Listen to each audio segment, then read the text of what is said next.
All right, welcome in everyone to another edition of the College Hoop News Podcast. I'm your host, Tony Patelis, and we have another weekly recap. There's really a ton of stuff to talk about, so we'll get right to it tonight. As usual, I have a guest with me, Kevin Sweeney from CBBCentral.com. Also on Twitter, you can find him at CBB_Central. Kevin's been on the podcast quite a bit, so I'm sure you're familiar with him. Kevin, what's going on, man? How are you? Not much. It's glad to be back on and ready to talk about some hoops. Tons to talk about. Seriously, this is maybe the biggest podcast we've done so far. Just so much to talk about. So let's get right to it. I wanted to start with the AAC, Kevin. So we'll start with the bad before the good. Obviously, UConn, they get blown out yesterday at home by Villanova. Huskies are now 10-9 overall, 3-3 in conference. They've lost. They're 4-6 in their last 10. NCAA chances pretty much gone, in my opinion. Kevin Ollie's seat must be getting warmer. What's wrong with this team, this program, in your opinion? Well, I'm first going to say what's not wrong with it. And what's not wrong with it is this narrative that you can't recruit in the American Conference. And it's impossible to win in the American Conference. And if UConn was in the Big East or the ACC, all their problems would go away because that's just false. UConn has talent. They're consistently at the top of the recruiting rankings in the AAC. I mean, maybe they don't have the talent to win in the ACC right now, but they have the talent to win in the American Conference. And Kevin Ollie's just not putting it to good use. When you watch UConn play right now on offense, there's a lot of standing around. Right. The play call he knows is the pick and roll. It's a little ridiculous. They're super stagnant. They don't seem at all interested in playing the games. They feel like they're going through the motions out there. This team just isn't any good. They're just very mediocre. Pretty much every number says that. And so it's just a confounding situation for me. I don't really know. I mean, Kevin Ollie won a national title, but since then, what has he done? And I think his seat is getting hot and deservedly so.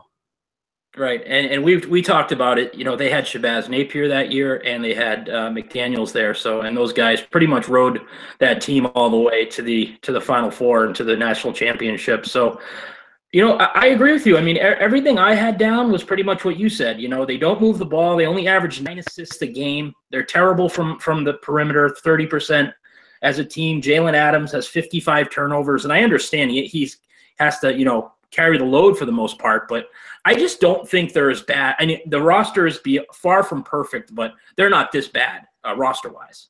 Yeah, I agree that I think the roster isn't great. I mean, they're young. I think, and part of the reason they're young is that they had most of a really solid freshman class last season transfer out, and I think that speaks somewhat to Kevin Ollie. I think it speaks somewhat to just college basketball's nature as a whole right now.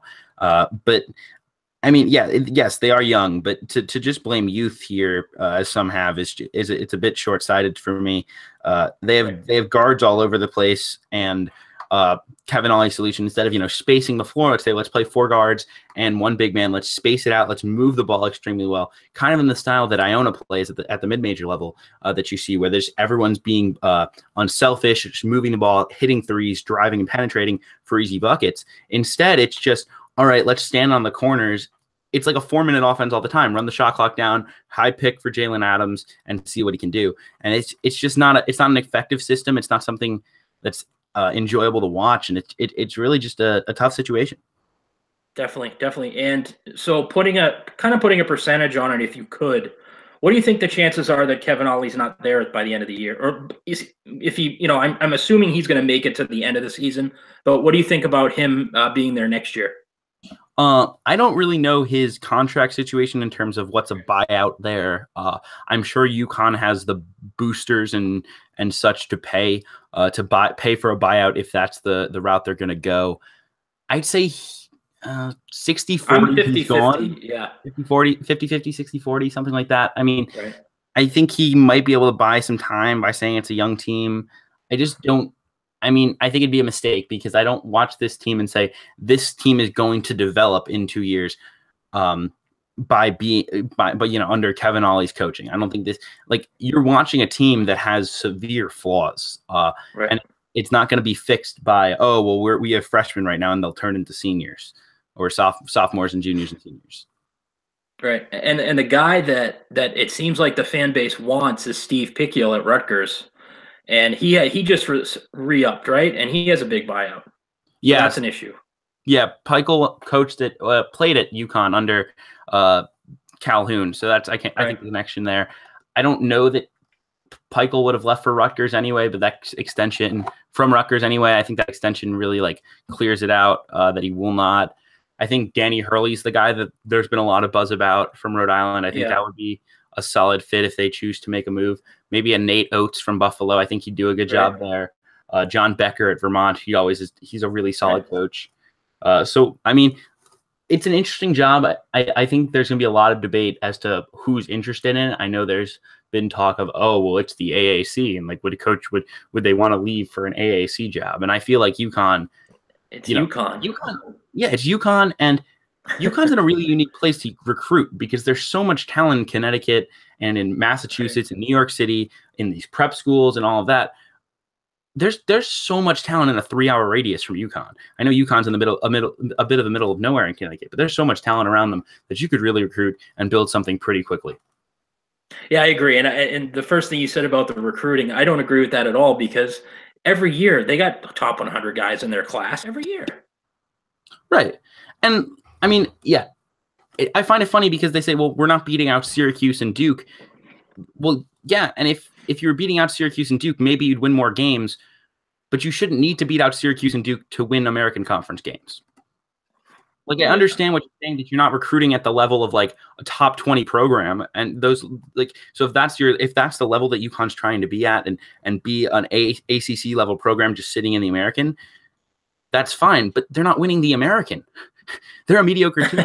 They've been a mediocre team in the American pretty much since they got there. They made one really great run. They had, like, if Jalen Adams doesn't hit a 75-foot buzzer beater against Cincinnati, do they make the tournament 2 years ago? Probably not. I feel like there's a real case that they don't. And so from that perspective, I'm sitting here, I'm like, UConn would have missed the tournament 3 years in a row. UConn, like, I think something's happening. Yeah, definitely. They need a change. I think it's the right move. It's just not working out anymore. Sometimes it just runs its course and doesn't work out. But all right, so let's move on here. A lot to talk about. Wichita State, they've lost 2 in a row. Granted, at home to a pretty good SMU team. Yesterday to Houston.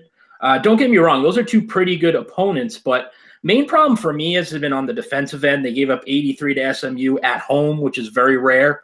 Yesterday, they gave up 73 to Houston. They could legitimately not get a stop yesterday. I mean, they just kept trying to whittle it down, and then Houston would just fire back, and they couldn't really get it under 10 at all throughout the game. And I got to say, Houston's defensive performance yesterday, I don't know if you saw any of the game, was maybe the best defensive performance I've seen all year. Corey Davis absolutely shut down Landry Shamet. I think Shamet was like 2 for 10 from the floor. He did a tremendous job. You concerned at all about Wichita State, or is this just a tough stretch for them? I think it's a little bit of both. I think I'm not concerned from the perspective of, I think they're still definitely a very solid team, definitely probably a top 25 team. I think they're not a top 10 team like the hype was preseason. As you said, they're not defending the way we expected them to. They were an elite defense last year, and this year they've fallen into, they're slightly above average, but overall, but nothing special by any means. I mean, and the other thing is they're turning the ball over. They're not turning it over a ton, but when you're turning it over 13 and a half times a game in the last 2 ball games that they've lost, but they've only forcing 8 turnovers a game in those 2 ball games, you're giving away that's 5 possessions a game. I mean, and that's massive. And those little things are going to hurt them going forward. I mean, they've also struggled from 3 in those 2 ball games they've lost. Yeah, I was just going to say that they've jacked up 53s in the last 2 games. Yeah, and I don't think that's what they need to do. I think Landry Shamet, I think they need to get back to who they are, feed the post a little more, get Landry Shamet going to the rim. I think he's settled at times for jumpers. I think this team's going to be fine, but right now it's definitely a tough stretch to watch.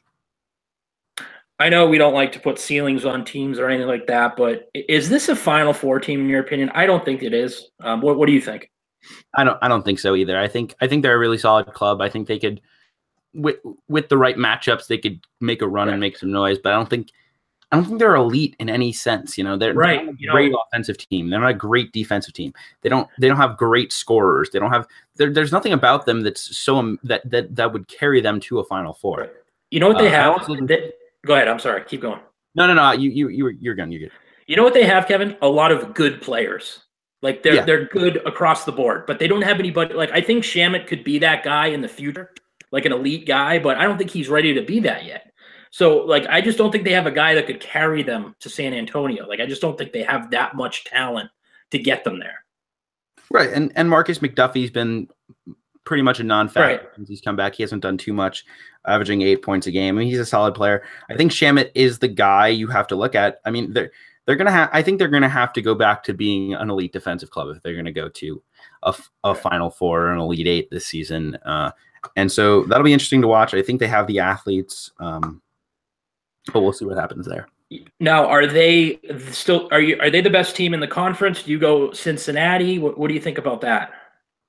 That's really tough for me because I'm still not a huge believer in Cincinnati just because I don't feel like they've really played anyone. But I would say right now I think Cincinnati's a better club. They've got some really solid guards. Kyle Washington's been really solid, and this team just wins games. They find a way, and I think that's an underrated thing in college basketball, is just finding a way to win a ball game. We're so caught up sometimes in someone's Ken Palm score that we forget, pulling out a ball game where you didn't play well with 3 minutes left when you're trailing by 4. Exactly, and you don't get credit for that because of the analytics and everything. The good news for what Wichita State is their next 3 games are pretty winnable. If they play UCF, who's just decimated with injuries, they play Tulsa and Temple, so they should win those 3 games if anything. Yeah, I think that'd be a good chance for them to get on track and find their stride. I know I wouldn't want to be in practice with Coach Marshall this week. Yeah, I know. And you hit the nail on the head with the defense. Last year, I think they gave up around 62 a game. This year, they're up to 69. That's a big difference. Huge. Yeah, for sure. It's definitely.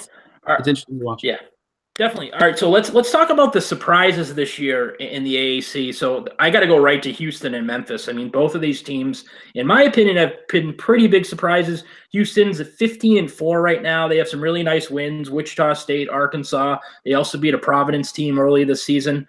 They shoot the ball really well, the 3 really well. They turn you over. Rob Gray's a star. What do you think about this Cougar team? Yeah, I think my question coming into the year was, what would this team look like beyond Rob Gray? And I know we knew he could score. We talked about him a lot preseason, but I just didn't know if they'd have the spacing around him. And they've found that, and they've gotten some really, really big wins. They're a pretty efficient offense. They do a really good job there, and they're really good on the glass as well. They win the rebounding battle, which I was concerned about. I didn't really think their front court was going to be too solid. I mean, looking at their resume, to me, this is clearly an NCAA tournament team. Right. Their RPI is a little down just because they have that awful loss to Drexel on a neutral floor. I mean, right. how do we explain that one? But I think we've talked about it in the past that it's more than one game in college basketball. It's a 30-something game season. Right now they have 4 top 50 wins, although I don't think that Temple one will be a top 50 win much longer. Wake Forest is another win. I think that'll sneak into the top 100, maybe Tulsa as well. So this is a team to me that's in that like 8, 9, 10 seed range that no one's going to want to play much. Absolutely. I think they have enough to beat somebody early in that tournament. The other team is Memphis. Now, don't get me wrong. I don't think Memphis is an NCAA tournament team by any means, but I don't think I expected them to be at 13-7, 4-3 in the conference right now. They did lose at Tulsa yesterday, but this is a team that I thought, be honest, I thought they were going to be pretty bad. And I think Tubby Smith's done a pretty good job. I know a lot of the Memphis people don't like Tubby Smith. They want him gone, but I think you got to give him credit. I mean, this roster isn't great, and for them to have 13 wins right now is pretty darn good. Yeah, he's not doing it the typical Memphis way. I think Memphis has gotten accustomed to a certain level of recruiting and things of that nature, and Tubby's kind of doing it with his guys. And I mean, he's done a solid job. I mean, Jeremiah Martin went out yesterday with an injury, and that's the main concern. If I'm Memphis, if he doesn't come back, I just don't know that they have enough scoring punch to beat anyone. But because he's had a really excellent year, 18 points, almost 5 rebounds, almost 4 assists. He's really blossomed into one of the stars of the conference. So from that perspective, it's going to be really difficult for them if he can't come back to 100% quickly. But I mean, he's gotten more with less. He's gotten a lot out of his JUCO guys, right? And I feel like they play as a unit pretty well. They're not the most talented team, but they play well together, and they're a pretty solidly coached team. I'm not sure Tubby Smith's the answer at Memphis, but I don't think you can fault him for the job he's done this season. No, and I think you mentioned it. Those two JUCO guys, Kai Von Davenport, Kareem Bruton, they've played really well. They've stepped in and kind of given this team a boost. Jeremiah Martin's a really, really good player, and I don't think he gets the credit he deserves. I mean, he's averaging like 18, 4, and 4. That's really tough to do. And I just thought we should talk about them a little bit. Again, they're not an NCAA tournament team, but I figured they might be one of the, 2 worst teams in the league this year. Where did you have them preseason? I think I had them 8th or 9th just because I was so down on teams like East Carolina and South Florida, just awful clubs. I think Tulane's jump has been impressive. I had them way at the bottom as well. Definitely. I don't think I did looking back on Tulane, I kind of question why I was so down on them. Like, obviously they were just terrible the previous season, but I mean, they had the pieces coming back. They had Cornish and coming in, as well as Samir Sayich. So, I mean, that's a team I kind of look back on and say, maybe I didn't do enough due diligence. It's always fun to look back this time of year and be like, wait, maybe I missed on that one. Yeah. I mean, I think everybody missed on Tulane, though. I thought Tulane would be terrible. But here's the thing I wanted to ask you, and I was talking about this the other day with somebody. Would you be shocked if the AAC got 2 NCAA tournament bids again? How shocked would you be? Or do you think Houston is firmly a tournament team, and you're feeling pretty good about that? I would be pretty shocked if it was a 2-bid league. I think it's a 4. To me, it's a 4-bid league. I think SMU's a tournament team. Tournament team. I'd be fairly shocked. Although, I mean, you never know what's going to happen down the stretch. I mean, it's if SMU has two more tough losses in conference that they shouldn't lose, or Houston drops right. one. I mean, Houston already has one harbinger loss. If they were to not show up against East Carolina on the road or something like that, all of a sudden you're in trouble. I think there's not a huge margin for error for either club, but I'd be pretty shocked if they didn't at least get 3. Yeah, that's kind of my concern is, both of those teams, in my opinion, are NCAA tournament caliber teams, but they're by far resume-wise, a lock to make it. So that's why I'm saying, okay, if they slip up here or there, you never know. It could be Cincinnati and Wichita State. And I think that would be terrible for the league because, with Wichita State coming in, there was a lot of attention to the AAC this offseason. You have a top 10 program coming in. I thought, at the start of the year, they could get 5, before, the injuries happen to UCF and UConn being so bad. But I think if they get 4, I think that would be pretty good for the league. Yeah, 4 would be a solid year, especially the injuries, as you mentioned, at UCF and Temple being kind of a mess. That's been a disappointment there, for sure. But yeah, I think 4 would be a good target for them this year. All right. So let's move on. We're going to talk about the Big 12 next. So I wanted to start with you. Wanted to start with Trae Young and Oklahoma. Young is slowly starting to catch some heat, especially on social media. I saw yesterday, with the shot taking and, the bad shot selection, the turnovers. What do you feel about this situation? Because granted, I get it. He scored 48 points yesterday. He had 8 assists, but he also had 7 turnovers, took 39 shots. Is that the recipe for a long run for this team? Like, do you think that's the recipe? Do you think Oklahoma's a contender is what I'm trying to say, playing this type of basketball? That was the question. I know you sent over most of the stuff early so we could have it. I could be prepped, and that was the question I just kept coming back to. I just wasn't sure. Because I think Trae Young, to me, he's doing what he's supposed to do. I find it hilarious when I go on Twitter and people like, Trae Young scored 48 points, but he had 7 turnovers. Like the NBA draft, people were like, 7 turnovers. Yeah. He had the ball in his hands the entire game. Right. Teams from the Big 12 haven't won on the road in the last 24 games, I think was the stat I read. And so he's doing what he can. They went into a tough environment. He played tough. I think the shot selection is a bit of a concern, but I think I've seen a lot from Trae Young in terms of sharing the ball. I think this team was bound to kind of cool off a little bit as a whole time where Trae Young was hitting everyone with pocket passes and they were draining every shot. They've cooled off a bit around him. And when they cool off around him, I think he has to do a little bit more and isolate a little bit more. And I don't think that's a recipe for success. Go ahead. Sorry. My gut says you can't win 6 games in a row when you're that reliant on the 3. Just like some people question, can Virginia ever win a national title when you're that reliant on defense and you can't win? You can have if your offense goes cold, you're going to lose. I think it's kind of similar with Oklahoma's super explosive offense. They can beat anyone, but they can also lose to anyone on any given night. Definitely. I think what they are is what I thought preseason. I thought that they were a NCAA tournament team and maybe the fourth or fifth best team in the Big 12. Would you say that's a fair assessment when it's all said and done? Yeah. I mean, I think Kansas is right. Kansas and West Virginia are number 1 and 2 for sure. Right. I mean, then it's Texas Tech in that mix and Oklahoma. I think I might take Oklahoma over Texas Tech. It's tough. I mean, they're such different teams. It's so interesting. I don't know if you could draw up 2 more different teams, but right there, 3 or 4 mix. I think the hype went a little too nuts with Trey. The thing that concerned me a little bit yesterday was late in that game, Christian James, who I think is a very, very good player, he had a wide open 3 and he wanted no part of it. And he chucked it to Young late in that game. And I'm like, why didn't he take that shot? So I think I don't want these kids, these other players, have the mindset of like, oh, Young's got to take this shot. Young's got to take this shot because they have a lot of good players on that roster. Yeah, I think Lon Kruger did an amazing job early in the year of setting up that offense. Like, yes, it's through Trey Young, but Trey Young has to pass the ball, and we have to move the ball, and we have to trust everyone to take their shot. And we saw it against TCU where Trey Young attacked late in the ball game and made a pass to Cameron McGusty, I believe it was, for that 3 to take the lead in regulation before it went to overtime. That was a play that really impressed me from Trey Young. But I think maybe it's just the media hype. I mean, these kids go on their phone, and it's like they scroll through Twitter. It's like, ooh, Trey Young. Like ESPN has taken over this kid. I think you put on every broadcast, and it doesn't have to be about the Big 12. It could be, you tune into like a mid-major game, and they're like talking about Trey Young, and you're like, well, this is great. It's kind of nuts what they've done, but I think that can kind of get into these guys' head, like, oh, it's the Trey show, and I'm just in the back. I think Lon kind of has to work through that. That's a tough thing to handle as a coach. I mean, yesterday too, Bleacher Report put out a tweet of him like shaking somebody, with a crossover. And I'm like, they lost the game. Like they lost. Why are you showing highlights of Trey Young? Show highlights of Oklahoma State winning the game at the end or something like that. I don't know. Maybe I'm just being picky, and I think you have to remember too, he's a freshman.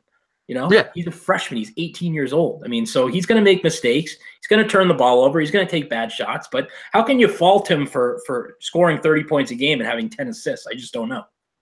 Yeah, it's crazy to me when people criticize him. I mean, his numbers are padded for sure, and I think I'm the first to admit it, that his numbers get padded by the fact that they play at high tempo and they put the ball in his hands and they let him shoot whenever he wants and they don't yank him as soon as he takes a bad shot. But I mean, he's still efficient. He's shooting 44% from the field, 40% from 3, 84% from the foul line, despite all the attention in the world on him every single game, everyone's best defender, everyone's best shot. He's a really, really, really good basketball player. And I think we have to take a step back from this. Well, he turned it over 7 times. Well, he had the ball in his hands the entire game. Yeah, the turnovers aren't really a problem for me because, like you said, he has the ball all the time. But 39 shots is 39 shots. That's quite a bit. But I don't know. It's definitely a great kind of debate on if people like that way of playing and if they don't. So let's move on here. Let's talk about Kansas. So Kansas had a stretch in late December where they kind of struggled. They barely beat Texas. They lost to Texas Tech. Then, they struggled at home, which was very surprising against Iowa State. I think they won that game by 5. They only won by 1 point against Kansas State.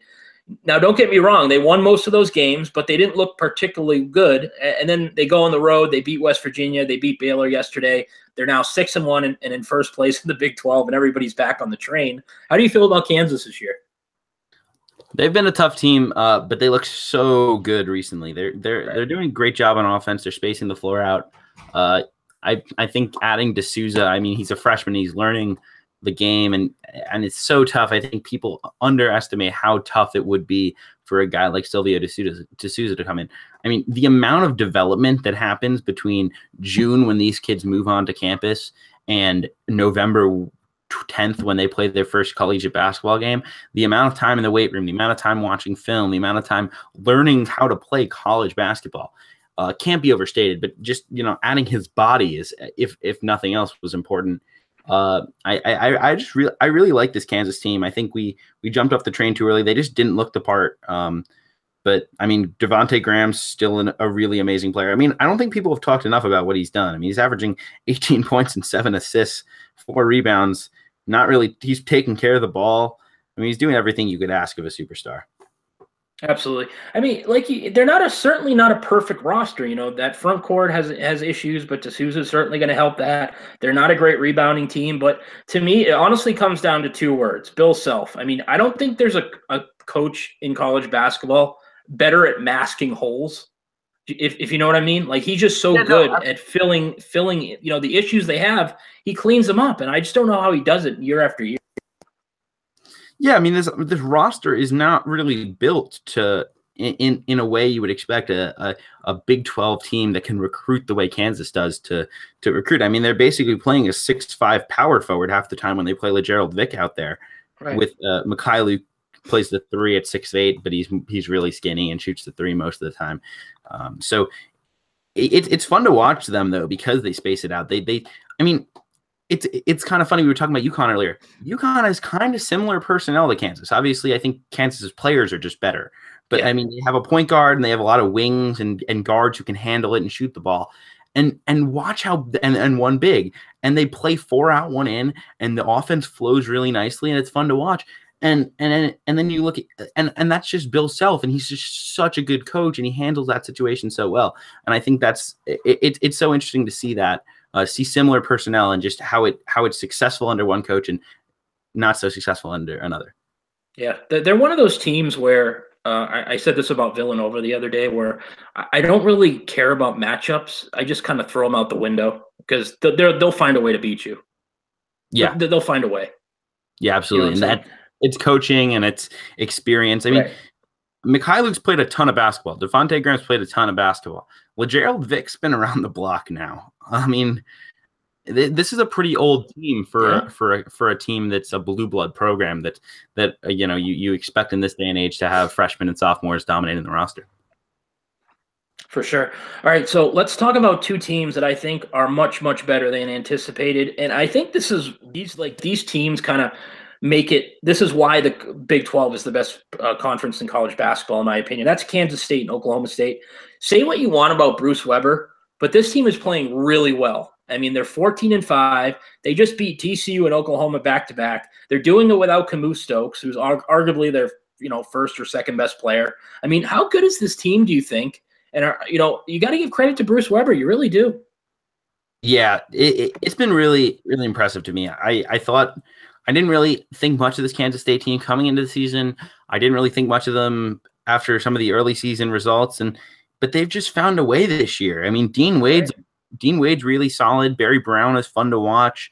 I mean, Cartier Diarra has been much better since he's had to jump into the rotation. The last few ball games, he's played extremely well. Last 4 games, he is averaging 33 minutes, almost 15 points a game, 3 assists. Right. He's been really solid, and they've needed it with Stokes out. Absolutely. Barry Brown Jr. is a really talented kid, that backcourt. So are they an NCAA tournament team right now, in your opinion? Do you think they can keep this up? Yeah, I think they are. I think they'll find a way into the NCAA tournament. The Big 12 is such a gauntlet that you never know. And I mean, right. This is like the upcoming next 5 games for them. At Baylor is always a tough place to play. At Big 12 SEC Challenge with Georgia. Then you go Kansas at home, at West Virginia, and at Texas. Just brutal. It's just never it's such a gauntlet, and it's so tough. So I mean, obviously, that's my concern with a lot of these Big 12 teams that are kind of teetering on the bubble is you'll lose 2 or 3 games, and all you start pressing, and all of a sudden there's no easy game where you can just figure it out. We were talking about, Wichita State has 3 games against weaker competition where they can figure it out. None of these teams ever have more than maybe 1 game where you're like, okay, we can figure it out. Like an Iowa State at home would be like the ideal figure it out game, and Iowa State's a really good basketball team.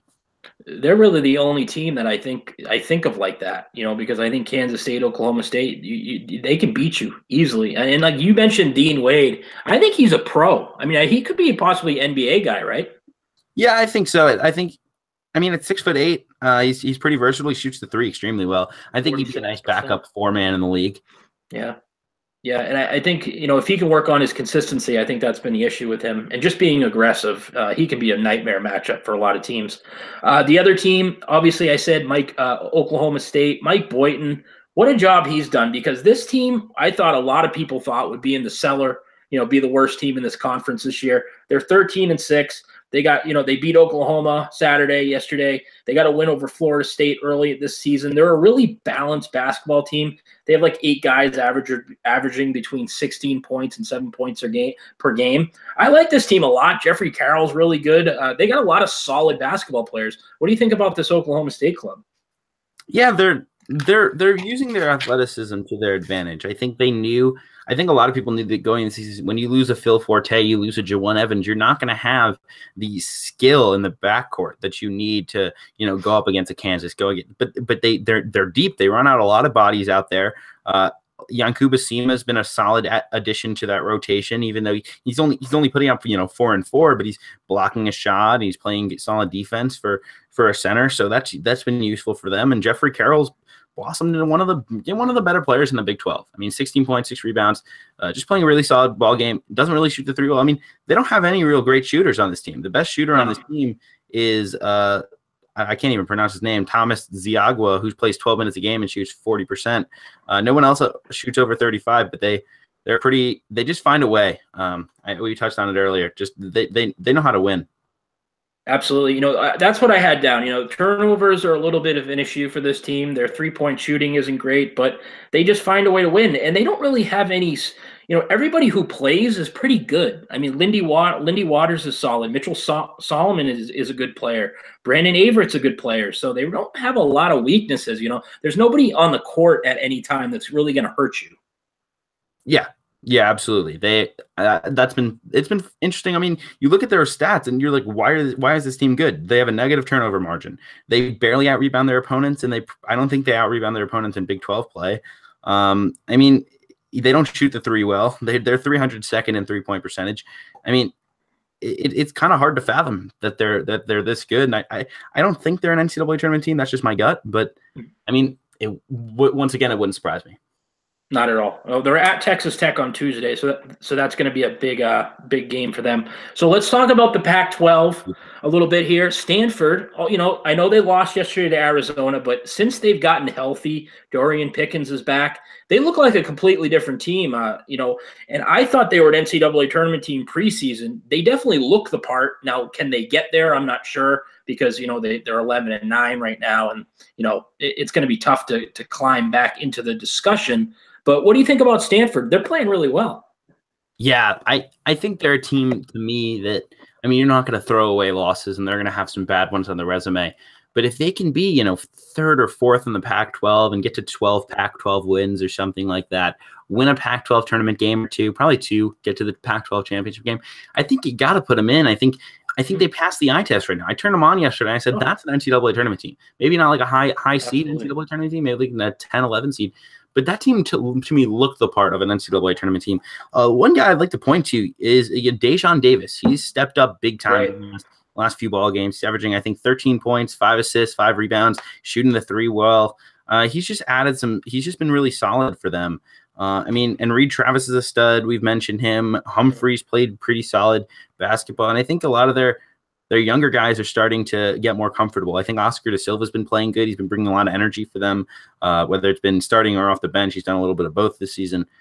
I'm interested to see what comes of this club, because the Pac-12, there's a lot of wide open games for them that they could go on a run. They've already made a bit of one this season, but can they continue to make inroads? Because I think they can. And I think they can be an NCAA tournament team. Yeah, for sure. They got a big one on Wednesday with USC. And you've mentioned Dajon Davis a lot on Twitter. He's playing really good right now. Dorian Pickens was really a big loss for them, because he's a senior. He's kind of the guy that, he's kind of the straw that stirs the drink for them. Since he's been back, they've been playing really good basketball. I really thought they let one get away yesterday. I thought they could have won that game, but still, I think they proved that they can play with better teams in the conference. Yeah, that was my biggest takeaway. I mean, obviously it was probably a frustrating loss for them, at home, chance to get a resume boosting win.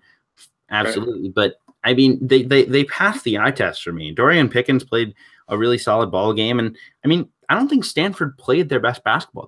They missed some bunnies. They made some mistakes. And remember, Davis didn't play in the second half. Yeah, absolutely. Yeah. And so, I mean, Isaac White had to step up in that second half, and he did so, which was huge.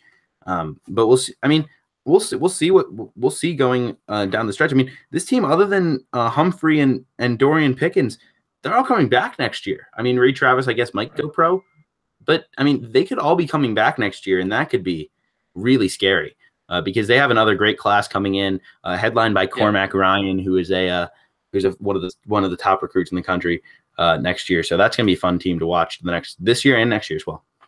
Absolutely. And the team I mentioned, they're playing on Wednesday, USC. Trojans have quietly won 9 out of 11 games. They've won 4 in a row. It seems like, even with some behind-the-scenes issues, I know many players weren't happy with the D'Anthony Melton situation. We saw some tweets from Chimezie Metu, complaining about it. But I think people forget, even with all these issues, this roster is absolutely stacked with talent. The defense has been much better lately during the winning streak. They haven't given up more than 70 points in a game, I think, in 5 or 6 games now. They're playing really good basketball. This is a dangerous team if they're clicking. Oh, man, I can't wait to see USC come up as like a 7 seed in the NCAA tournament or an 8 seed. And the 1 or 2 seed in that pool just absolutely is just sitting there like, oh, no, because this team has top 10 talent. And yes, they've had their struggles. And yes, it's been up and down this season. But I mean, in a 1-game situation, do you really want to see Benny Boatwright and Chimezie Metu and Jordan McLaughlin and all those guys? Because there's a lot of talent there, man. And they're starting to find it. I still don't think they're looking like a top 10 team that I think most of us expected them to be this season, but just so talented, and they're fun to watch when they click. USC and Texas A&M are kind of mirror each other. Same type of situation, injuries, suspensions. So they're both, getting healthy now, getting on track, and both look a lot better of late. So if this USD team gets rolling here, they've won, like I said, they've won 4 in a row, 9 out of their last 11. I mean, I would not want to see them in the first round of the tournament, as you said. Yeah, no, it's going to be a tough one for them. The one stretch I can't wait for with them, early in February, they go at UCLA, at Arizona State, at Arizona, 3 games in a row. I'll be very interested to see that little stretch there. If they can, win 2 out of 3 for me, that would show me a lot about this team, and it would give them some confidence. I think they're playing better basketball, but I still feel like there's a lot of tension about that team. If they could win a game like that on the road, that'd be huge. Absolutely. And then you mentioned one of those teams that they're playing coming up, UCLA. The Bruins win 6 of 7, and then they seem to be figuring things out. Then they go out this past week and lose 3 in a row. To be honest, against 3 teams that they should have probably beat, in my opinion. Just a really tough team to figure out. I know they have depth issues. They're kind of young. Wilkes and Hands are playing a lot of minutes. What do you think about this UCLA team? Are they tournament caliber, or do you just think they're just kind of a mediocre group, like middle of the pack? To me, they're not an NCAA tournament team. I think it's tough to expect. I mean, it's always a tough trip to go up to Oregon and play those 2 ball games, especially at Knight Arena against Oregon. They're so tough there in that building. But I mean, they just don't look the part for me right now. I think there's a lot of times at this point in the season where everyone wants to do resume talk, and I say, let's wait a few weeks on the resume talk. Let's just watch some ball games and see who's the best teams right now. And I watch UCLA, and I'm like, no, like putting Boise State over them, putting Western Kentucky over them, putting like several mid-major teams who are just objectively a better team right now. I mean, Aaron Holiday has been really awesome for them. Right. Jalen Hands has played some pretty solid ball. But there's just something missing about this team. They're so top heavy, Kevin. Like, I'm not saying you have to have 8 or 9 guys and play 9 deep, but I mean, outside of Holiday and Hands and Wilkes and Welsh, there's like nothing outside of those guys, and that really entice me and say, oh, these guys can make an impact.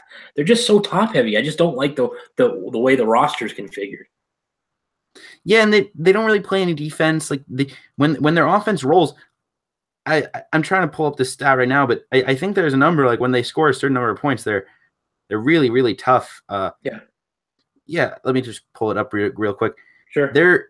When they score less than 70, they're 1 and 4.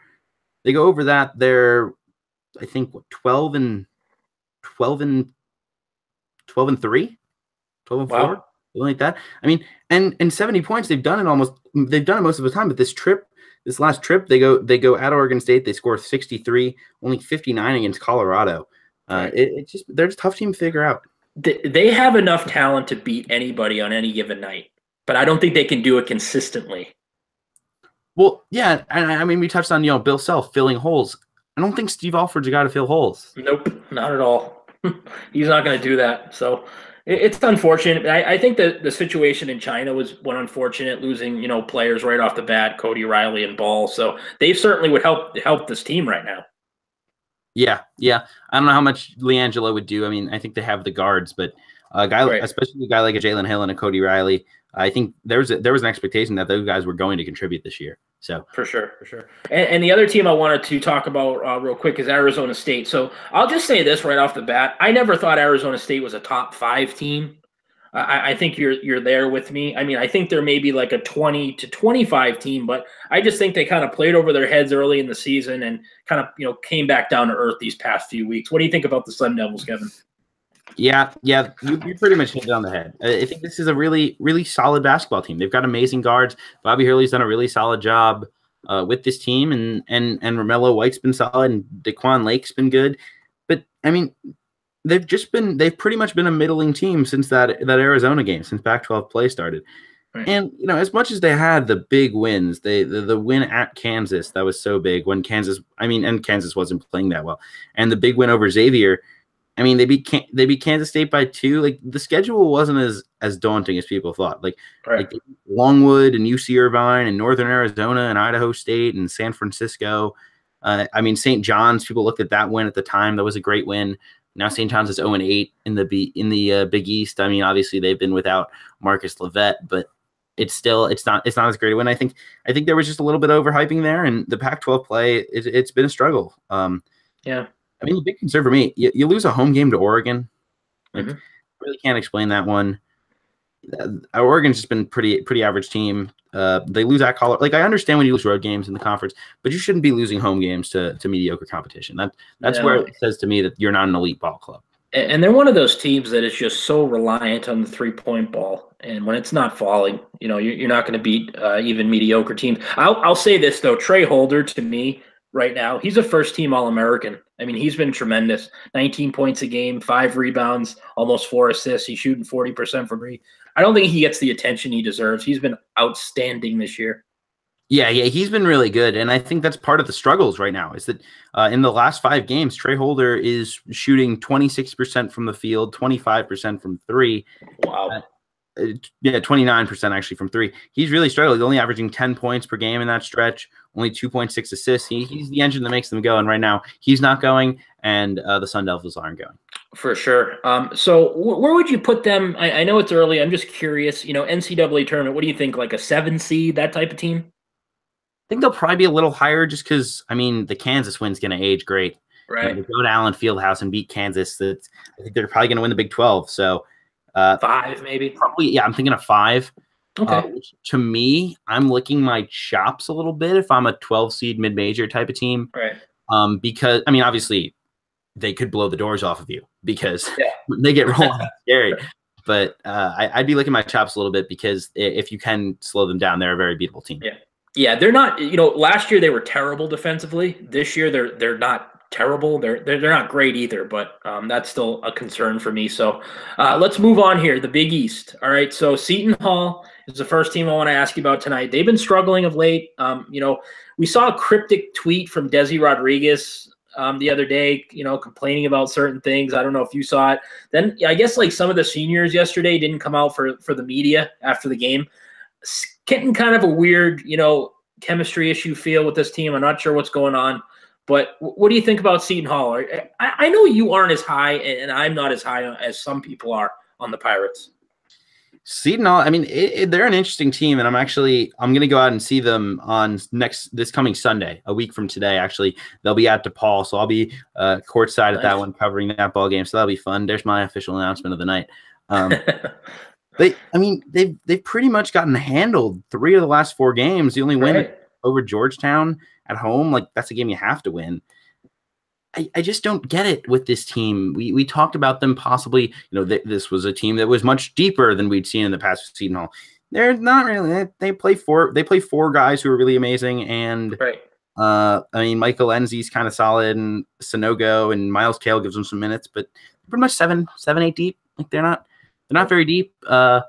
And I think the chemistry thing, it's very real, and I think it happens every year. You see it with a couple of senior-laden teams where these guys have been together for 4 years, and they've been together, and they've been stars for 4 years. Desi Rodriguez has played a lot of basketball and been a really good basketball player.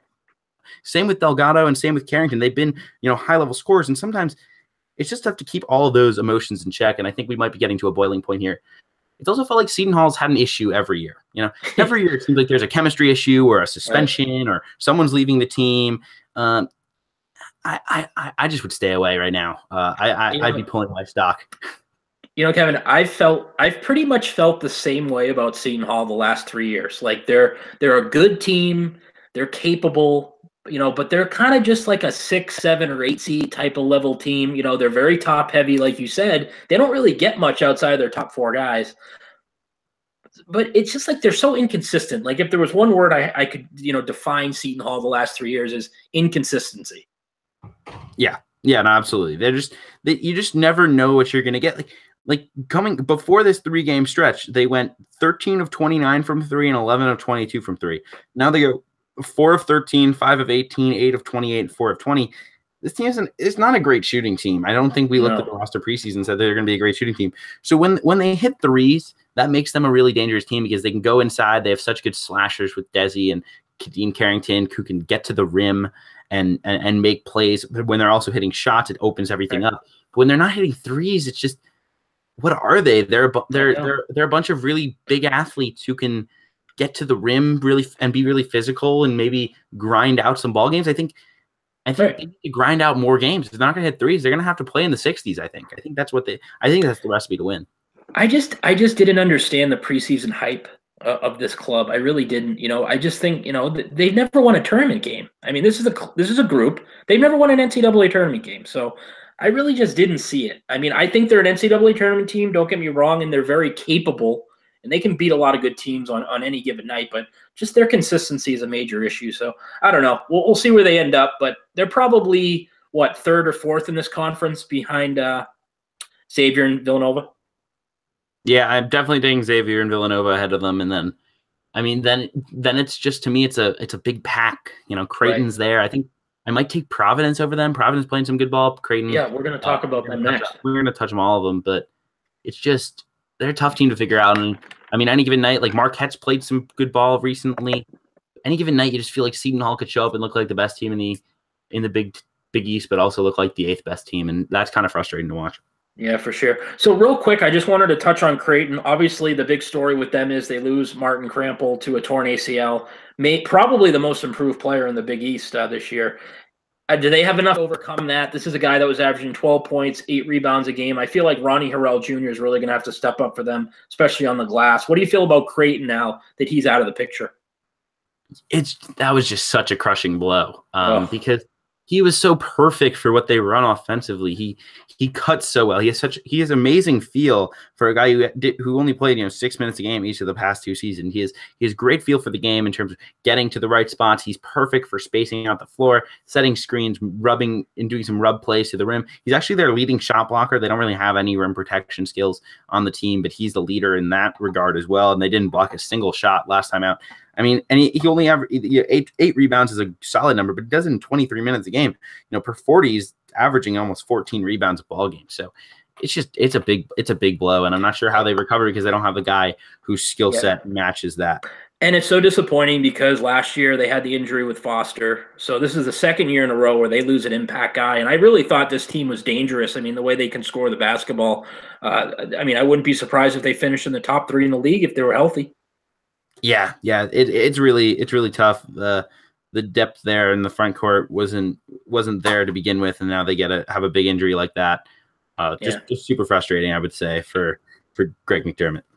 For sure. Up next, Providence. So Providence kind of reminds me of Stanford, where they're finally getting healthy. They didn't have any serious injuries, but Alpha Diallo was dealing with something. Kyron Cartwright was dealing with something, so they missed a handful of games here and there. They lost Emmett Holt before the season started, but they've finally got everybody on the court now. They've won 4 in a row. They beat some really good competition. They beat Butler. They beat Xavier, a game I was at. They were very impressive in that one. What do you think about this Friars team? Because I think both of us were pretty high on them preseason.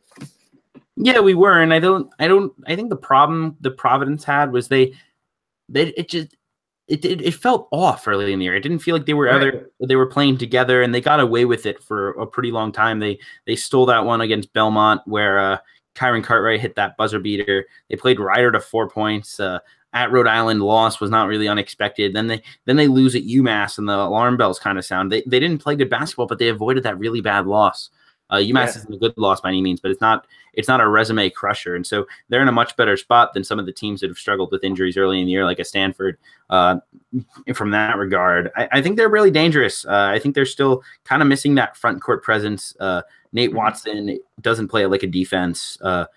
Khalif Young gets lost on both ends of the floor at times. So those guys have been frustrating to watch, but they're just really deep in the backcourt. And Isaiah Jackson's been playing, I think, the best basketball of his career recently. Yeah, that's who I had marked down here. I had two things. They've been a lot better on the defensive end lately. And Isaiah Jackson, who's a guy who's averaging 7 points and 3 rebounds a game, I think in the last 5 games, he's averaging 13 and 7. So he's been really stepped up. And you got to forget, everybody forgets about Ed Cooley. He's a tremendous coach. Guy can really get it done. I don't think he gets the credit he deserves. Oh, no. Ed Cooley is an awesome coach. He's flown on the radar his entire carear. I mean, going back to being a head coach at Fairfield, he did an amazing job with that team every year, and he never got to an NCAA tournament. And that wasn't his fault by any means. It was the fact that Fran McCaffrey's Siena teams were just wrecking balls. But I mean, he did an amazing job there. Went to Providence, did an amazing job there, and he's recruiting well, and he's got these pieces, and he kept the wheels on this train when things were starting to go wrong. And I also credit this is an old team. Jalen Lindsey's a senior, Colin Cartley's a senior, Bullock a senior. I mean, these guys didn't want to go out like that, and kudos to them for trading out the ship. And I think this is definitely an NCAA tournament team. Yeah, and I like to mention Cartwright a lot because I think he's very overlooked and undervalued. I think he's one of the better point guards in the country. Yeah, I know he's just super solid. Takes care of the ball. He's improved in one aspect of his game every single season of his career. This year he's become an absolutely elite 3-point shooter. Like last year, 38%, solid numbers, but nothing incredible. He's just improved as a shooter. He's a great story, coming from Compton, California, one of the rougher places in the country. But a basketball hotbed, and he's come in. He's going to graduate this year, and just a great story to develop like this. And Ed Cooley's great with guards, and I know they have a really strong relationship. So it's been great to see, and he's a fun guy to watch.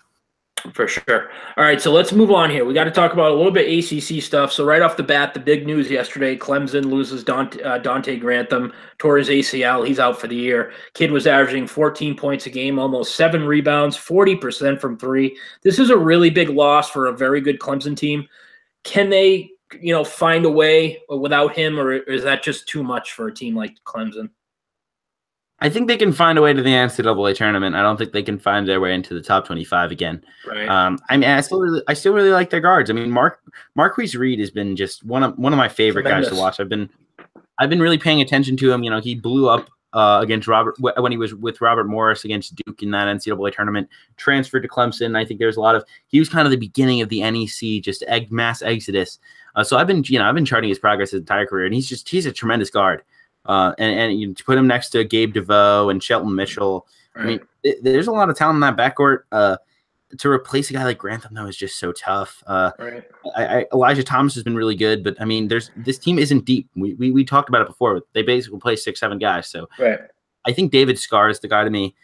He's played a lot of basketball. Wasn't a star at Valparaiso before transferring. He was only like 7 point a game type of player, but at 6'8", he's pretty skilled. He can put the ball on the floor. He can kind of be a glue guy where he can.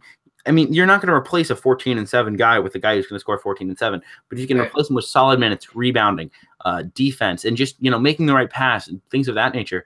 A guy like Scarr might be the fit because he can play the 4, let Elijah Thomas do work down low, and I think it'll be an interesting thing to watch. Yeah, I think you'll see Amir Sims a little bit more too. I think his minutes will go up. It's just so disappointing. And what a bad weekend for Clemson. They lose out on Zion Williamson, and then Dante Grantham tears his ACL. I mean, it couldn't get worse. I mean, it really couldn't. Yeah, and I mean, as a college basketball fan myself, I can't even imagine sitting sitting there as a Clemson fan and watching, Zion Williamson not commit. With the I mean, Duke hat just on. sitting in front of that TV, being so certain that was what's going to happen, and you're going to keep this in-state superstar in your program and just build it up. Oh, my heart would have dropped. It would have been. My heart dropped as it was when I saw it was Duke. Yeah, me too. I mean, how many guys can they get? I mean, enough already. All right, let's get some of these other teams some good players. But, and of course, the basketball guy in me, as soon as Zion commits, is, well, how's Duke's floor spacing going to be next year? Because RJ Barrett doesn't shoot the ball great. When I watched him in the FIBA U19 this summer, Zion can't shoot for anything. So if Cam Reddish can't shoot, how is this going to go? And also, how are they going to share the ball? I think Trey Jones is going to be really important there. They're going to be fun, but I mean, there's going to be so much hype about that team. I can't wait for all the preseason one talk, and then people saying, well, there's no way Duke can be preseason number one because they can never be preseason number one, which is also dumb. Yeah, it's just nuts. And I know. All right, so looking at the rest of this conference, I feel confident, and in no particular order, saying Duke, Virginia, and North Carolina are the three best teams. And then I think you have this next group, this next tier with Miami, Clemson, Florida State. Other than that, Louisville in there. Yeah, Louisville. I'm not on the Louisville train. I just don't. I haven't seen enough from them to consider them an upper echelon team. Maybe you do. I guess you do. So, yeah. What do you think about that next group after those top three teams? Well, I think it's pretty similar to what we talked about preseason. Was that maybe there's not a ton of top 25 teams from the ACC this year, right? But there's a lot of depth. I think Louisville's better than maybe we think. I mean, they're 5-1 now in the ACC. The job that David Padgett's done after that absolute drubbing against Kentucky has been impressive to me. I think Boston College is solid as well. I wouldn't put them in the second tier, but I don't think there's a team in the ACC other than Pittsburgh that's any sort of pushover. I mean, Notre Dame, they're not healthy, but they're still going to be, they're super well coached and they'll be there. Georgia Tech's playing better basketball of late.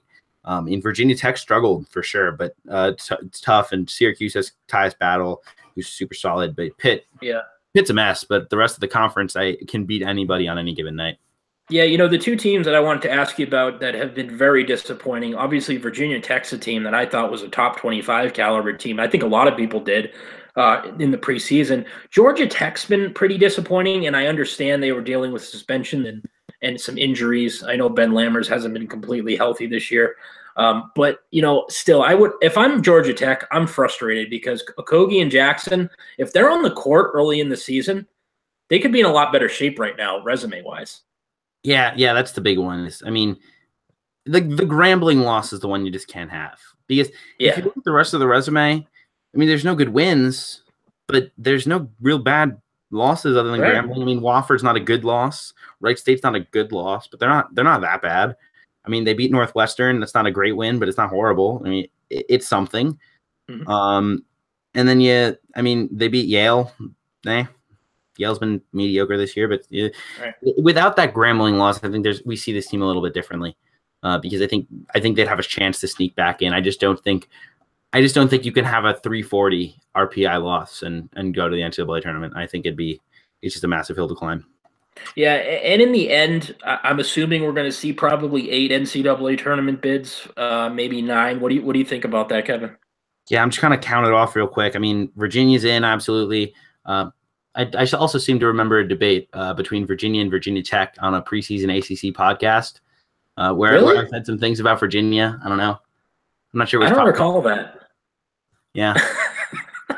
Yeah. Kevin was exactly right on Virginia. I still don't think they're a national championship team or a Final Four team, but Kevin was right on with that one. Very nice pick, Sweeney. Yes. Broken clock's right twice a day. But Virginia's a tournament team. I think Duke's definitely a tournament team. North Carolina is definitely a tournament team. And then you're just gonna find your pick. I think Miami's gonna be in. I think Florida State's gonna be in. I think NC State's probably gonna be in. It sounds crazy, but I mean they beat Duke in Arizona. If they can get to 6 more wins this season, 9-9 in the ACC, maybe even 5 more wins, I think they're in. Yeah. As unfortunate as it is, because I'd so much rather see a 28-5 team get in than that. But They'll be in. I think Boston College might sneak in there. They have no bad losses. I'll say nine bids for the ACC. Okay. And who wins the conference? Are you going to stick with the Who's, or do you think Duke wins the conference at the end of the day? I think Virginia wins the regular season title, just because they're already 2 games up on Duke. They've beaten North Carolina already, so that from that perspective, that's useful for them. I mean, looking at Virginia's schedule, I'm just trying to see here. They have at Duke left. They have Duke once, but other than that, their road games aren't too challenging. They have to go to Louisville, but they have a road game at Pittsburgh. They have a road game at Syracuse, road game at Florida State. It's a pretty road heavy schedule the rest of the way, but none of them are awfully tough. So I think Virginia wins the regular season over Duke, and then conference tournament wise, I'm not sure how it plays out. I don't think it'll matter too much. Okay, and I just wanted to ask you real quick about Virginia. I know that they're I'd say they're maybe a little bit better offensive team this year. I don't know how you feel about it. Yeah. Is the way they play suited for March? Because I know they've had a lot of hiccups in the postseason. I think they've done some little things with this roster that make them a little better suited to play in March than we've seen in the past. I think a guy like a Nigel Johnson, who's just super quick and can help them with press breaks. I know we saw that absolute meltdown against Syracuse a couple years back in the Elite Eight, I believe it was, where they just couldn't break the press, where they have a speedster who can just get to the rim and break things and make some plays there. DeAndre Hunter's really long, and he's been playing really good basketball of late. I don't love and Isaiah Wilkins is just unbelievable. It's funny to look at a guy who's averaging 7 and 7 and talk about him being, one of the most important players in the country. But I think it's a very strong case that he is. I think they're a little better suited to win in March.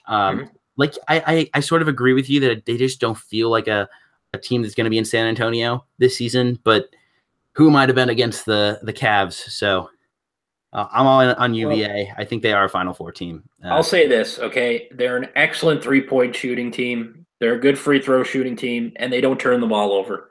And they play tremendous defense. So, I mean, they can beat anybody on any given night. But their offensive, woes sometimes just keep me off, off the train a little bit. But, all right, so we're going to talk about the SEC. We're almost done here. We're going to talk some SEC, some mid-major stuff because Kevin's big into that. But let's start with Florida, Kevin. Okay, so after the PK80, they look like probably a top 3 team, national title contender.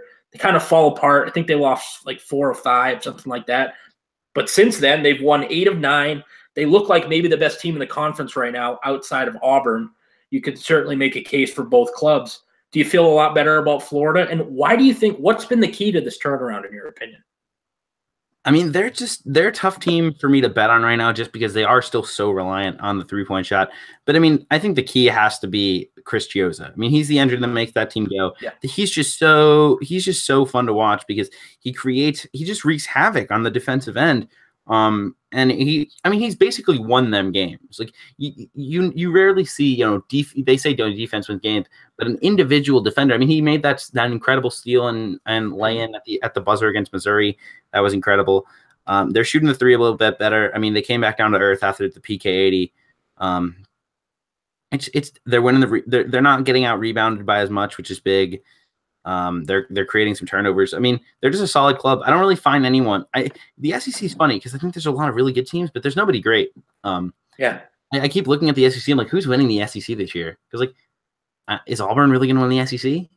I don't think so. I keep kind of changed my mind. At first, I thought it was Kentucky. Then I thought it was Florida. Now it's Auburn. I mean, I don't know. I mean, it could change like daily or weekly. There's just so many teams jumbled up at the top. Right. I mean, and it's tough because I guess Florida probably is the favorite at this point because they're already 2 up on Kentucky, and they already won at Rupp. So that's a big leg up right now. I mean, Alabama's playing some sneaky good basketball right now, especially without Colin Sexton. Yeah. I mean, they go and they beat South Carolina. They've won 4 in a row now. After that debacle at Georgia, the schedule is pretty manageable the rest of the way. They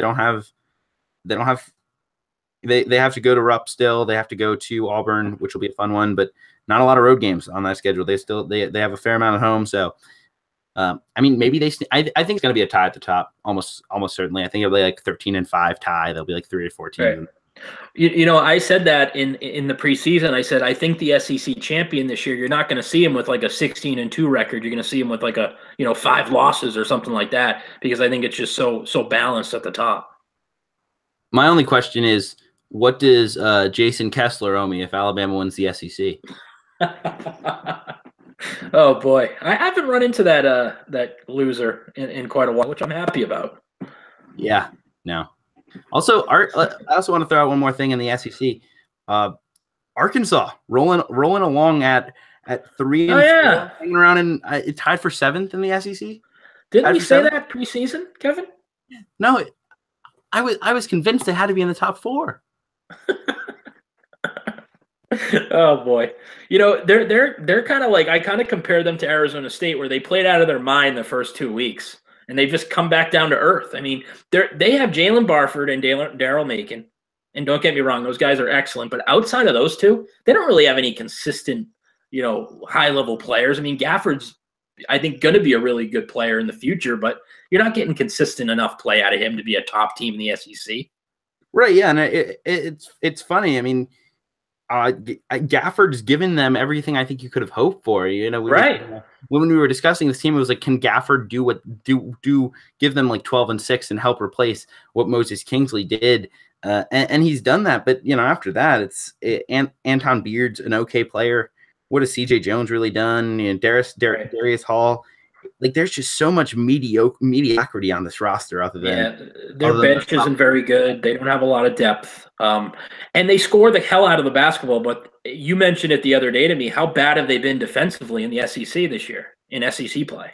Yeah, no, it's been pretty bad. And I think the other thing is, when Jalen Barford and Daryl Macon don't go off, what is this team like? They're mediocre.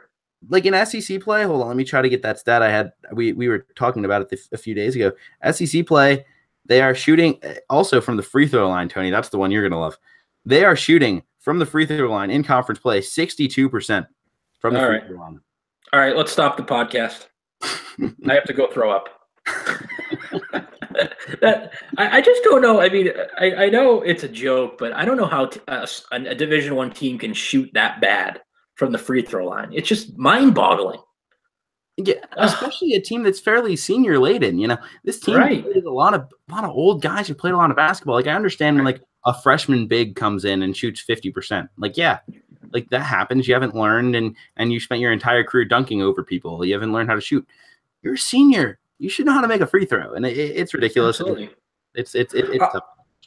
I'll say this: they are dangerous. Because when they are clicking and they're playing their 40 minutes of hell, they can beat anybody, in my opinion. Yeah, no, I think they're a fringe NCAA tournament team. I think they probably still get in.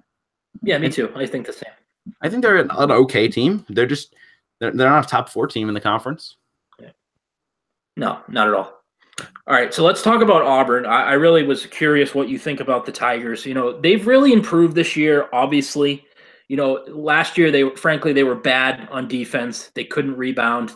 This year they went from 323rd in scoring defense. They're up to 183rd. I mean, granted, 183rd isn't great, but that's a big improvement. On the glass last year, they were 160th in total rebounds. This year they're 70th. I think that's been a big key to their success. I'm not sure if this is like a deep run, NCAA tournament team, but how do you feel about Auburn this year? I think you have to point to the two guys who've just brought so much. There was no toughness about this Auburn team last year. Right. And Deshaun Murray and Anthony McLemore have just, and Chuma Okeke to a certain extent, have just brought such an energy and a toughness, especially off the bench. I mean, Deshaun Murray just works his tail off. He comes on the floor, he's just fun to watch. He's 6'3" power forward, and he's out here grabbing 7 rebounds a night in the SEC, and he's just super fun. And Anthony McLemore blocks a lot of shots. He's really brought a rim protection for us. I mean, this team doesn't really play with a true center a lot of times because they've been without Wiley. And the job that Bruce Pearl's done with this team, I mean, I can't say enough for it. I mean, maybe he's a slime ball. Maybe he cheats. I don't really know. And I don't really care to get into it. But, I mean, he's done a really good job with this roster. The two things that I keep pointing to is they're doing this without Austin Wiley and Daniel Purifoy, who are arguably their 2 best players, and they're doing it with the FBI probe hovering over the program. So that's just really impressive to me. Yeah, absolutely. They've looked focused all year. I think some of the teams, like I think USC came into the year and they just didn't look ready to play D1 basketball. And Bruce Pearl got this team to believe and get that us against the world mentality. And they're doing a really good job. And I don't know if they're a deep run team, as you mentioned. I don't necessarily. I'm not quite into believing the hype yet. But just it's been impressive, and props to them. They get to the free throw line extremely well. That's one of the things I highlighted. They're top 20. They're top 20 nationally in getting to the free throw line. They make them too. They're top 20. They're ninth in free throw percentage in the country. Shoot 78% from the free throw line of the season. So that's been a big reason for their success. They're a physical team. They're athletic. I mean, Bruce Pearl's recruited some athletes, so I think that's been kind of forgotten about. Yeah, for sure. All right, we got two more teams to talk about in the SEC. Then we're going to get into mid-major stuff to finish out the podcast. Kevin, I was really curious about Kentucky and what you think about the Wildcats. To me, I don't know if this is your typical Kentucky team. They don't have like Carl Towns or an Anthony Davis, like an elite player or like Monk and Fox last year. Don't get me wrong. They have a lot of really good players. But do they have enough this year, do you think, to maybe win the conference or make a deep run in the NCAA tournament? Obviously, I'm never going to count out, Kentucky, Coach Calipari, but I don't know. I just don't feel like this team has what it takes to get, to like a San Antonio or make a deep run. Yeah, I agree with you. I mean, they obviously have the pieces in terms of like recruiting talent, and they just don't have that guy to take it over. I mean, Kevin Knox averages 14 and 5. Those are great numbers, but I mean, he's very under the radar to me. I mean, he doesn't explode onto the scene in games. He doesn't take over. He's not going to carry a team. Yeah, no, I don't think he has that mindset. He doesn't have the killer instinct when I watch him play. I think Shai's played really good. Shai Gilgeous-Alexander, he's played really solid basketball. Very good. But they also they don't have a great point guard situation. Quade Green and Shai have tried to solidify that spot, but it hasn't. I don't think it's there yet. Their bigs are interesting too. Jared Vanderbilt and PJ Washington's 6'7" power forward. I mean, man beat on an NBA prospect, and I think Coach Calipari's flaw. He's done this a lot in his career, where he's so focused on getting these guys ready for the NBA, and it's I understand it because that's his job. He's going to living rooms and selling kids on going and being lottery picks and being a first round pick. So he tries, and he did this with Julius Randle a lot of the time, where he kept continuing to allow him to play on the perimeter and telling him to, try to develop your perimeter game, even though it might have been better for Kentucky's success that season for him to just get the ball on the block and go to work. And I think we're seeing that with PJ Washington this year at 6'7", 240 pounds. He's going to have to be like a 3-4, maybe like a small ball 4 combo who plays, defense and can space the floor in the NBA. And he's just not a good shooter right now. And he's not a guy who has the off the bounce skills. I think they need to do some stuff, with some short rolls and little things like that, where you can, you can find his strength, because he's really tough matchup, but I don't think they're exploiting him well right now. Yeah, I totally agree with everything you said. I just don't see it in this year's club. We'll see. I mean, hey, you got to remember, they're still a very young team. We're halfway through the season. They could, take the next step and be there by the end. But still, I just don't think they have that guy, like I mentioned, a Towns and Anthony Davis, Monk or Fox, somebody like that can really take over a game. So the other team I wanted to talk about, Texas A&M. They're kind of like USC, like I said before, like they're going to be like really dangerous high seed in the tournament. Like you're going to see their name pop up and their opponent's going to say, holy crap, we got to play Texas A&M in the first round. They're getting healthy. They've won 2 in a row here. They're getting all their guys back. I don't think you can really judge this team from what's happened early in the season, because every game there's a new lineup. One guy's out, suspended. What do you think about A&M? Can they turn it around? Can they fix it? And are they dangerous? I don't know if they can fix it, but if they can, they're really dangerous. They're fun to watch, and I mean, and they've sneakily gotten 2 wins in a row against some pretty solid teams. I mean, they were home games that they have to win. I mean, Ole Miss and Missouri, you're supposed to win those games at home, but they won them, and that was a big step, because they just need.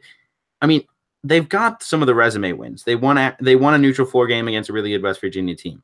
They lost to Arizona by 3, but that was a really good ball game. I mean, like a sneaky top 50 win over Buffalo. That Buffalo's like 29 in the RPI right now. Also a great story in the mid-major world, but we'll probably get to that later. I mean, they've got the wins. They've got the good wins. They just need to get the total number of wins, and they're gonna have to win on the road. They haven't really done that this season. So an interesting team. Robert Williams has been a disappointment. Yeah. But Tyler Davis is tough. DJ Hogg's tough. Adam Gill is tough. Yeah, it's gonna be an interesting team to watch. I'm just dying to know where they end up, when they finish and get seeded. Like, I want to see, like, if they're going to be an 8 seed or something like that. That's going to be a tremendous, second round matchup with a 1 seed if that ends up happening. They're going to be a team that, it's really going to depend on how they're playing going into March. Right. Because, right now they're not a team that inspires confidence, but I mean, the talent's obviously there. And if they, they're a team that, like, if they're on like a Michigan style tear through, like last year when Michigan won the conference tournament, and it was like no one wants to see Michigan. Like, if they're on that tear, like I think they could like legitimately go to the Final Four, maybe even like win a national title. Yeah, I think they have that. I think they have top 10 talent roster wise. Would you agree with that? Yeah, I would agree. I just wanted to throw in one thing on Texas A&M that I don't think's gotten out there enough. The talk going into the year was JJ Caldwell at point guard. He hasn't really panned out the way I think we hoped, but nope. Shout out to Dwayne Wilson, who kind of a much maligned character at Marquette last season. Grad transfers here to Texas A&M, and he's just been really solid. He's not shooting the ball great, but he's making good decisions. He's turning the ball over a little bit, but not too much. And he's run that team, and he's been available, I think, is the big thing. This team everybody's been suspended or out, and I feel like he's kind of stepped into a leadership role. Yeah, for sure. Absolutely. All right, so let's see what Texas A&M can do down the stretch here. All right, so Kevin, let's finish up here. I wanted to ask you some mid-major stuff. I'm going to give you the floor a little bit. First up, Conference USA. I cannot wait for this conference tournament. I just want to say that, first of all. It's going to be tremendous. Middle Tennessee State, Western Kentucky had a very, very competitive game yesterday. They look like the two front-runners to me, but I want to talk about Old Dominion and Marshall. These are two teams that have been very, very good. What do you think about those two clubs, and can they compete with Western Kentucky and Middle Tennessee State? I'm still not quite sold on those two teams being quite as good as Middle Tennessee and Western Kentucky. Maybe it's just because I've seen a lot more of Western Kentucky and Middle Tennessee State. I watched those teams a ton throughout this season, and both of those teams absolutely passed the eye test. Old Dominion, though, to me, they're a really intriguing club because they're a team that, in years past, they've always played great defense under Jeff Jones. He's done a really solid job there, but they haven't been a team that could score enough and score consistently enough where they could be go win a conference title. And with the way Ahmad Carver's been playing at point guard, he's running a team excellent job. 14 points a game, 6 assists, taking care of the basketball as well. And then BJ Stith is really taking the next step, kind of a combo guard forward, do a lot of different things on the floor. So they're a dangerous team. Like you said, that conference tournament is just gonna be really fun because I do like for sure. I do really like Middle Tennessee and Western Kentucky out of that league, but UAB is tough. Zach Bryant's amazing, and that front court is really, really good. And I mean, you look at Marshall, who you mentioned as well.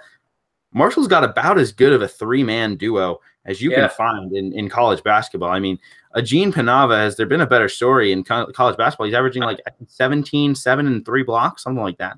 Yeah, I mentioned that. Elmore, Burks, and Panava there. They've been tremendous. Who's the best team in this conference? I think Middle Tennessee State fans are going to crush me for this, given they just beat Western Kentucky at home. I just watched Western Kentucky. I think they're the slightly better team.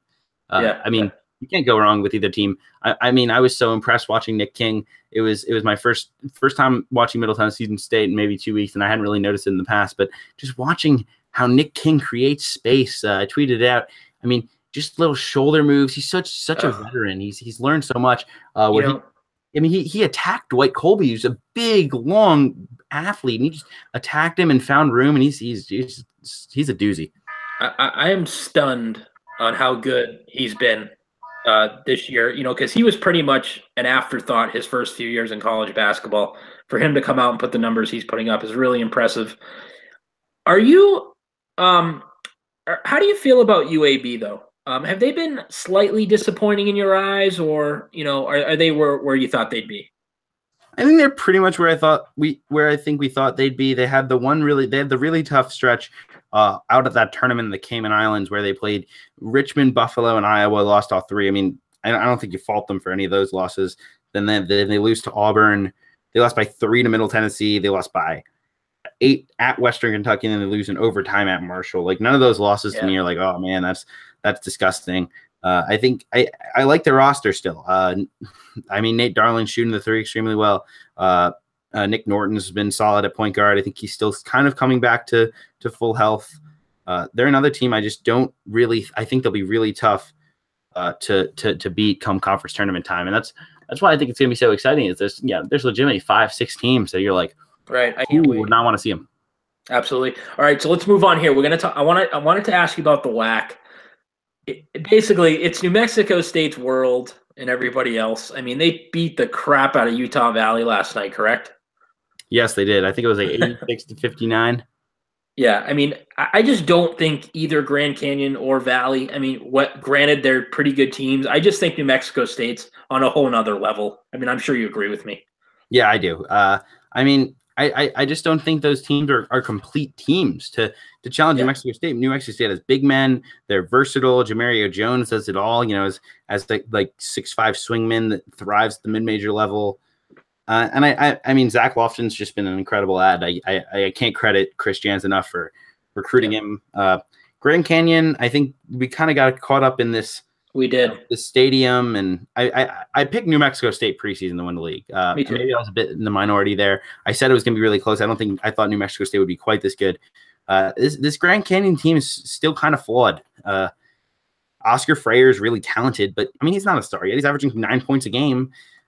They have two guards who have the ball in their hands 90% of the time, can't create space off the bounce against real athletes. Shoot, and he's their kind of undersized center. I really like Alessandro Lever. He's been playing really good basketball. I mean, the future's bright. The future's undoubtedly bright. Great recruiting class coming in next year. I mean, obviously they'll lose Braun Benson and Vernon, but I mean, Freyer will be back. Lever will be back. Blumberg's has been looking good recently. Fifi Adu, Matt Jackson will be back. Like Damari Milstead's, I think, a talented player who hasn't really had too much of a chance this season as a freshman, but I think he's going to have a bright career there. Long term, it's going to be great, and they're going to win 20 games this year, I think, and they're going to go to maybe the CBI, or maybe they sneak an NIT bid. I don't really know how their RPI is. If they win 22 games, maybe they sneak into the NIT. Mm-hmm. Yeah, that's success. It's just there was just so much hype, and who knows? Maybe they steal in the conference tournament. But New Mexico State to me is the best team by far. Yeah, anything can happen in the conference tournament. I think regardless of the game yesterday, I think Utah Valley's been a nice story. Seattle's played pretty well in this conference, but it's just New Mexico State is just on a whole nother level. I think it just comes down to that. So the next conference I want to talk to you about real quick is the Sun Belt. Now, Sun Belt is ruled right now by the team I was high on early in the season is Louisiana Lafayette. UT Arlington, I think, has been a big disappointment. Granted, they're still a solid basketball team, but the Raging Cajuns, how good has this team been? They've been awesome, and I think they're not even quite there yet because Jaqueen and Gant missed a couple of ball games, but that team is so special because I mentioned Gant a fair amount in the preseason. Is kind of the perfect fit to put this team over the top because he's super athletic and long, and he could kind of play next to Bryce Washington. When Bryce Washington's your center, he's 6'6" and kind of grounded. He doesn't jump all that high. He's a great rebounder, but he doesn't protect the rim. This team just went to a whole nother level defensively when they had a weak side shot blocker like Gant. You combine that with a scoring guard like Frank Bartley, another transfer as well. Malik Marquette's played really solid basketball. Marcus Stroman's been a true point guard for them, which they've definitely had good use for. So that's a dangerous team. That's somebody on the 12 seed line that you're not going to see in March. I mean, Kevin, they have high major talent all over the roster. Yeah. I mean, they have a lot of transfers that played at big schools. This is an excellent conference. I mean, Georgia Southern, really good team. Georgia State, really good team. I still think UT Arlington's very capable. So this is going to be another excellent conference tournament, one I cannot wait for. Absolutely. And the one more team that has kind of flown under the radar, I mean, I don't think they're an NCAA tournament team. I don't think that they're necessarily, that amazing. But Matt Graves has done a really solid job at South Alabama. This has been a breakthrough year. I I think he was kind of thought of as the next big thing at Butler. He comes from that coaching tree. It didn't really pan out early in his time there, but this is a young team. They're led by mostly juniors and sophomores. Roderick Sykes has been a great story. It's in his first season there as a junior, 18 points per game this season. Josh Ajayi has been solid as well. So, I mean, maybe not an NCAA tournament team, but definitely a good story. And look at Texas State sitting at 6-2, second in the conference. They're pretty surprised this year too. Absolutely. I think Danny Casper deserves a ton of credit there. I mean, he's done that program was nothing, and he's built that up. Won 22 games last season, made a deep run in the CIT. I know we really don't care about that tournament too much, but I mean, it's still impressive for a program that hasn't done too much. And another young team, Nigel Marshall leads the way on that squad. So we'll certainly see what happens there, but definitely an interesting conference that I can't wait for. Yeah. All right. So we're going to finish up here. I wanted to ask you about 3 teams. All have been big surprises this year on the mid-major level. East Tennessee State. Steve Forbes loses 4 starters. I think they were pegged middle of the conference. They've won 10 games in a row. Talk about the job Steve Forbes has done. I don't know if I think we'd do a whole podcast just on this. I mean, it's been unbelievable. I mean, he took Jalen McLeod and turned him into a starting point guard who was a solid player at Texas Southern, but nothing special as a grad transfer. DeJounte Bradford's taking the next step. They're just super athletic and deep, and they play hard and they find a way. I mean, not only are they winning these games, they're blowing out a lot of these teams. I mean, they have 4 losses. If not for a 2-point loss in Cincinnati when they were leading by 20 at one point to Xavier. They should have won that game. They absolutely should have won that game. They'd be sitting at 17-3. I mean, they lost 3 of their first 5 games when they were getting used to this young team that they had that hasn't really played together. And I mean, it's scary, man, what Steve Forbes has done. Bo Hodges has been a big surprise as a freshman coming and really, giving them some great minutes. I wouldn't want to see this team because I wouldn't want to see the game plan that Steve Forbes draws up. Yeah, and if I'm a bigger school this offseason, I'm looking at Steve Forbes very intently. I'm going after him big time. Especially in the southeast, southwest range where he's recruited his entire career. Especially a school that'll take some JUCO players because he likes to go that route. If an American Conference school could grab him, like a Tulsa, like a Memphis, I don't know if Memphis is going to open. I don't think it will, but yeah, they grab him. Oh my gosh, he's going to do an amazing job. He's one of the stars in this business. Absolutely. All right, let's talk about Drake real quick. Nico Medved has done such a good job. I think this team was picked at the bottom of the conference early in preseason. They're tied for first now. They're 6-2. What a job he's done there. Oh, that's another team that I just can't say enough about. I mean, he did inherit more than I think a lot of people thought. I mean, yes, it hasn't won, but I mean, Deontay McMurray's a senior. Reed Timmer's one of the better guards in the conference. He's a senior. Graham Woodward's a senior. So, I mean, this is an old team. I think the big one that the big step was that the development that Nick McGlynn's had from his sophomore into his junior year. I always talk about, guards going to have their breakout season, freshman into sophomore. That's their breakout year as a sophomore year. Big guys usually takes one more year, especially at the mid-major level, because so much of it is getting them in the weight room, getting them stronger, getting their footwork right, because so many of them were raw and just were able to dunk over people basically in high school basketball. And he's made such a nice step. Only 20 minutes a game or so, but he's playing very efficient basketball. He's rebounding the ball solidly, and he's just added a front court force that they needed. Absolutely. And the final team we're going to talk about, Wright State. At the start of the year in the horizon, I think a lot of people said this is Oakland's conference and everybody else. Now it seems like it's a 3-dog race with Oakland, Northern Kentucky, and Wright State. Talk about the job that Wright State's done this year. They've been tremendous. Yeah, I mean, I one of the things that's kind of been forgotten about was it was a mid-season eligible transfer in Cole Gentry. I mean, no one really saw him coming. He scored 4 points a game at